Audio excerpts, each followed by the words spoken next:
My name is Marcus. I am 32 years old, and I swear my life could be a documentary called How to Get Volunteered into Things You Never Agreed to. I work full time as an auto technician in Ohio, and even though I earn enough to live decently between rent, student loan payments, and the joy of owning a car that constantly tempts me with expensive upgrades, I am not exactly lighting cigars with $20 bills. My days are simple: fix cars, go home, try to unwind. But for the past few years, my younger sister Jenna has treated me like I am some kind of family utility service: taxi, emotional support, financial safety net, and most of all, babysitter on demand. She is 29, and she seems to believe the universe owes her convenient solutions for every inconvenience she creates. I care about my niece and nephew. Noah is 7, calm and curious, the kind of kid who asks questions that make adults pause and think. Addie is 4, energetic, imaginative, and fond of bringing stuffed animals everywhere like she is running a private zoo. They are great kids, and they deserve stability. What they do not deserve is their mother's constant chaos. Jenna has been dramatic since childhood. I remember being 15 while she cried for an hour because our mother would not let her shave her eyebrows into barely there lines like she saw online. She has always been impulsive. At 16, she spent hundreds of dollars of our parents' money on supplies for a makeup business she abandoned before she even opened a single product. At 18, she moved in with her boyfriend Mike, had Noah soon after, and then Addie. And the two of them split 3 years ago because, in her words, he was emotionally unsupportive, which translated to him refusing to work 60 hours a week while also being expected to be at her beck and call. For the past 3 years, Jenna has treated me like her personal unpaid staff. If Noah needs to be dropped off at school because she overslept, she calls me. If she wants to go out with friends last minute, she calls me. If she thinks a rideshare app charges too much, she calls me. And she does not ask politely. She assumes. She says things like, "Marcus, swing by here real quick," or "Marcus, you are not doing anything tonight." Every time I tried to set a boundary, she acted like boundaries were optional suggestions made by people who lacked compassion. She always had an excuse. "I am tired. You are single. You do not understand. You are good with the kids. You are on the way. You owe me." My personal favorite was, "You are part of my village, so act like it." Meanwhile, I was drowning in her expectations. Last week was the final straw. It was Thursday.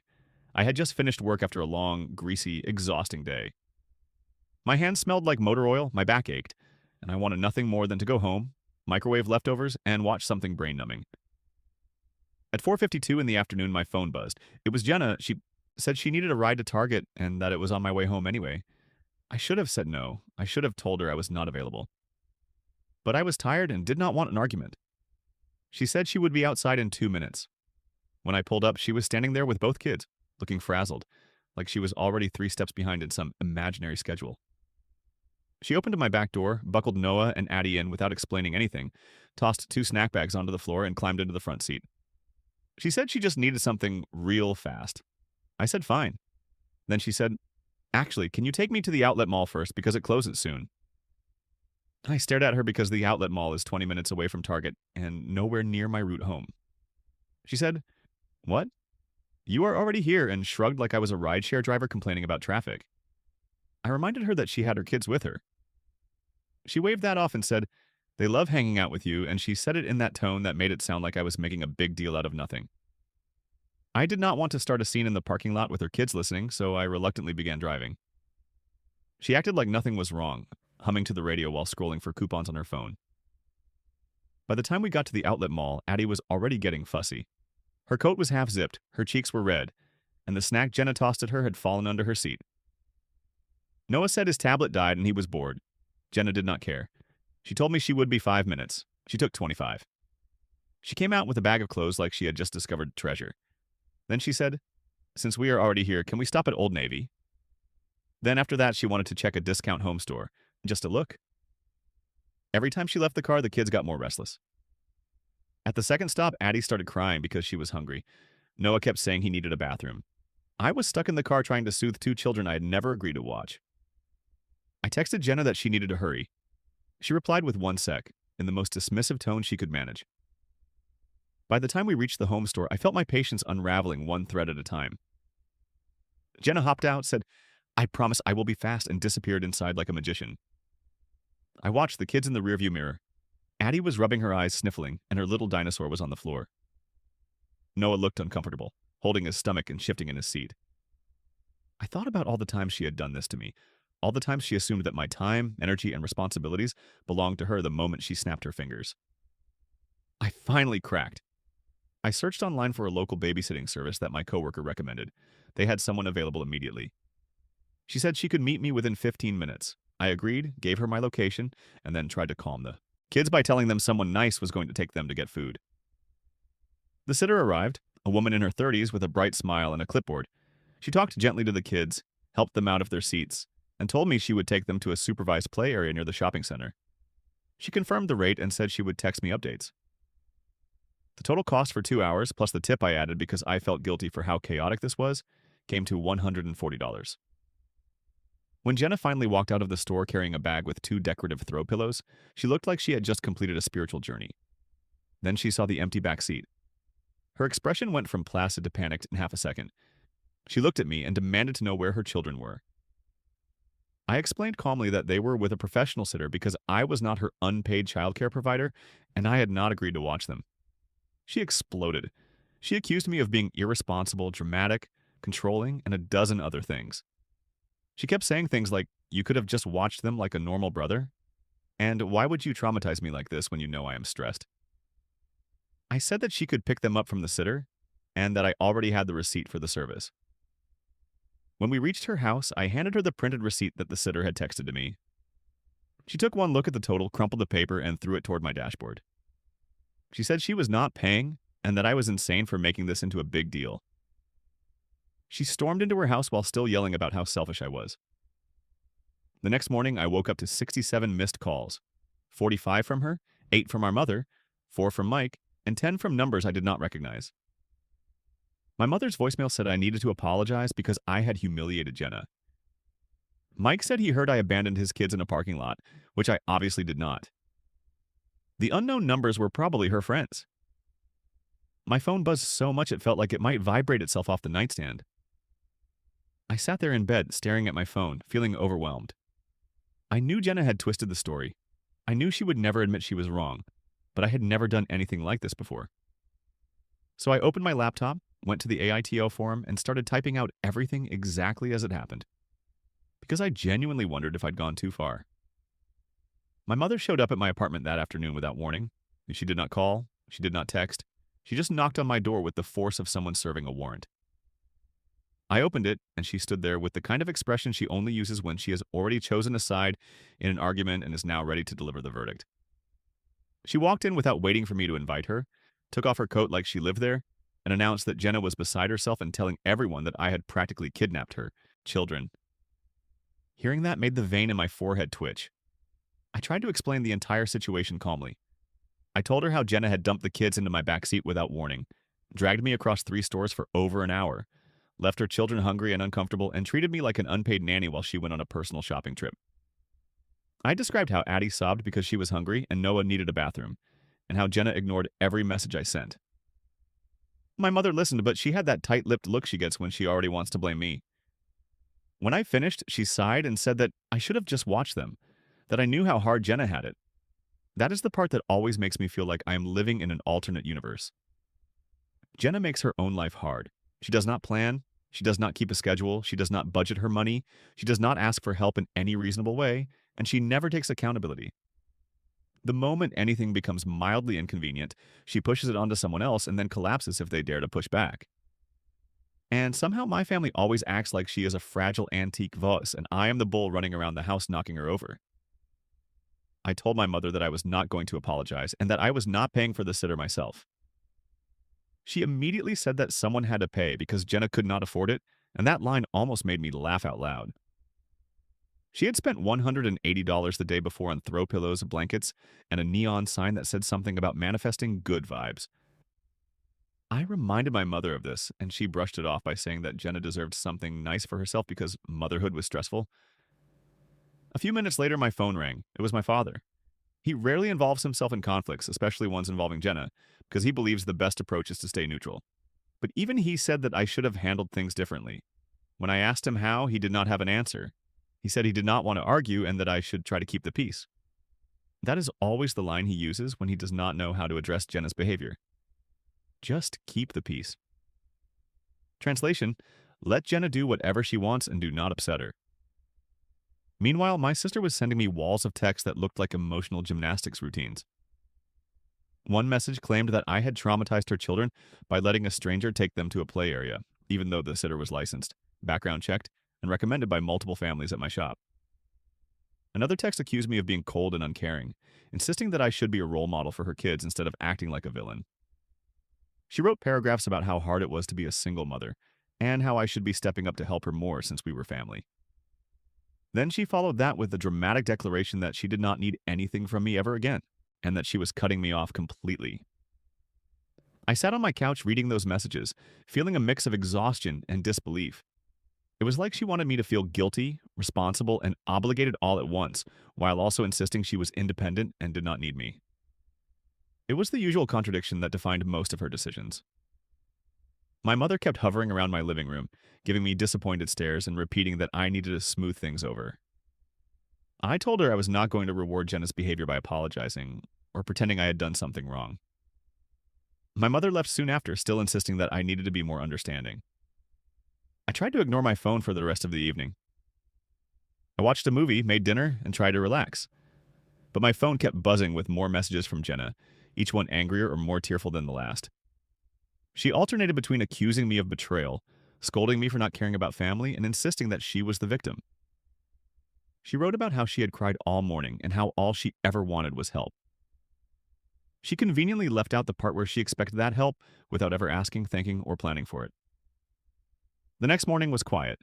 My phone stayed still for several hours. I thought that maybe she had finally run out of energy. I started getting hopeful that she might give herself some time to think and cool down.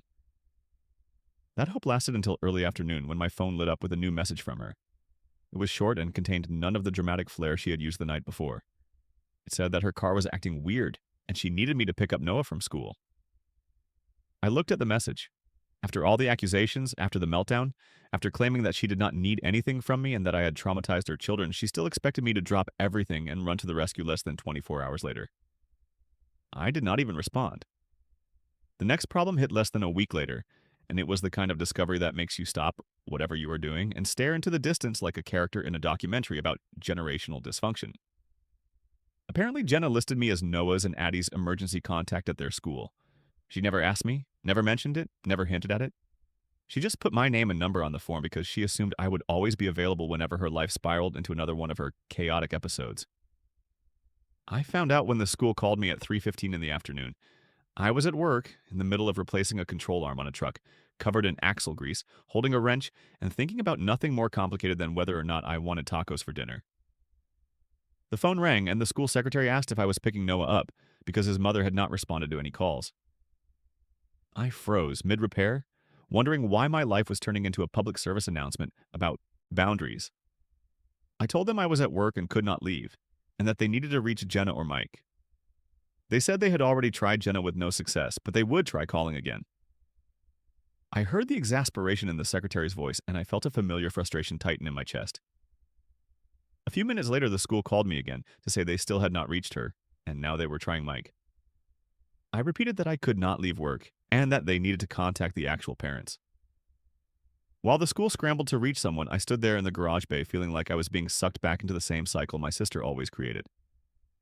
She makes a decision, avoids responsibility, and I get dragged into the consequences. Eventually, the school managed to get someone to pick him up, though I did not know who until much later. I finished my shift, wiped grease off my arms, and started heading home when my phone buzzed. It was Jenna. The message was an angry barrage of punctuation, asking why I did not pick Noah up. My first reaction was disbelief that she would yell at me for not dropping everything to solve a problem she created with her own lack of planning. I replied that I did not pick him up because I was not the parent. She wrote back instantly, insisting that I was the only reliable one, as if that was a reasonable justification for her never asking permission, never informing me of anything, and treating my availability like an automatic guarantee. Something inside me snapped for the second time that week. Her expectation that I should always be ready to rescue her had finally hit the point where it became absurd. I answered that if she considered me reliable, then she needed to start treating me like a person, not an unpaid employee she could summon at will. Her reply never came. She went silent, which usually meant she was either crying, sulking, or preparing to twist the story so she could present herself as the wounded party to our parents. The next morning passed quietly. No messages from Jenna, no missed calls. For once, I hoped that silence meant she was actually reflecting. That fantasy dissolved when my phone buzzed at noon, but this time it was Mike. Seeing his name pop up made me pause because he almost never contacted me directly outside of kid-related emergencies. His message surprised me. He thanked me for not leaving Noah stranded yesterday, which immediately told me he had gotten some version of the story. Probably not the dramatized one Jenna was spreading. He said he and Jenna had been arguing for months because she depended on me too much, and he was exhausted from always hearing her reasoning end with a variation of the phrase, "all roads lead to Marcus." He said she leaned on me the way most people lean on an entire support system, and that it was unfair.